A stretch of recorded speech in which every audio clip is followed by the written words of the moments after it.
उसके बाद कल इन लोगों ने गेगल थाने में थानाधिकारी को इस संबंध में एक रिपोर्ट दी। तो थानाधिकारी के द्वारा इनको आश्वस्त किया गया है कि हम कार्रवाई करेंगे, लेकिन कल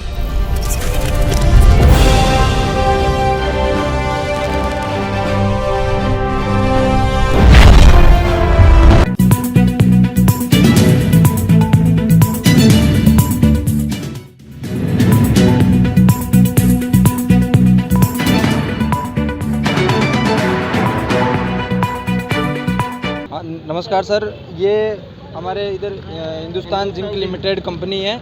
उसमें ये अंकित कंस्ट्रक्शन करके एक प्राइवेट कंपनी है। उसमें ये सभी लोग संविदा पे मतलब उस कंस्ट्रक्शन कंपनी में ड्राइवर के रूप में काम करते हैं। तो ये 25 कर्मचारी है जो पिछले 4-5 साल से 8 साल से लगातार उस कंपनी में काम कर रहे हैं। लेकिन पिछले 2 माह से उस कंपनी के ओनर द्वारा और अधिकारियों द्वारा इनका मानदेय रोक लिया गया है तथा इनके कुछ वहाँ दस्तावेज भी जो जमा है, और अब इनको ना तो वहाँ से कोई स्पष्ट जवाब दिया जा रहा है और ना ही उनको मानदेय से संबंधित कोई बात बताई जा रही है।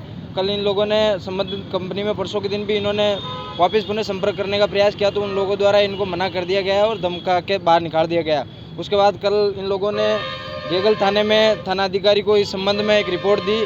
तो थानाधिकारी के द्वारा इनको आश्वस्त किया गया है कि हम कार्रवाई करेंगे, लेकिन कल तक कोई कार्रवाई नहीं हुई। बाद में कंपनी के किसी सदस्य द्वारा इनको सूचना मिली कि आप यहाँ हो, आपको मानदेय दिया जाएगा। ये लोग वहाँ हिंदुस्तान जिंक लिमिटेड के जो उसके अधीनस्थ जो वो कंस्ट्रक्शन कंपनी है उसका कोई ऑफिस है ARG सिटी में, यहाँ ये लोग उपस्थित हुए।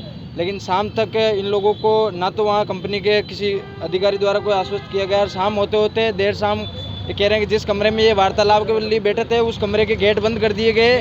और उसके बाद वहाँ कोई असामाजिक तत्व जो वहाँ आसपास के क्षेत्र के कुछ असामाजिक तत्व जो शराब के नशे में थे, उन लोगों ने इनको स्पष्ट मना कर दिया कि आपका कोई मानदेय नहीं दिया जाएगा, और इनको और मारपीट करने जैसी धमकी दी गई। तो फिर रात में इन्होंने तत्काल वहाँ के थानाधिकारी महोदय से भी संपर्क किया। तो उन्होंने कहा कि आप कल संपर्क करें। तो ऐसी अगर पुलिस को इन्होंने सूचना देने के बाद अगर ऐसी अस्वस्थ और पुलिस इनको लापरवाही से छोड़ती, रात को जैसे इन लोगों के साथ कोई घटना हो जाती, तो ऐसी चीज़ों का जिम्मेदार कौन है? ये सब लोग गरीब लोग हैं, इनका जो रोजी रोटी का साधन था वो वहीं से था।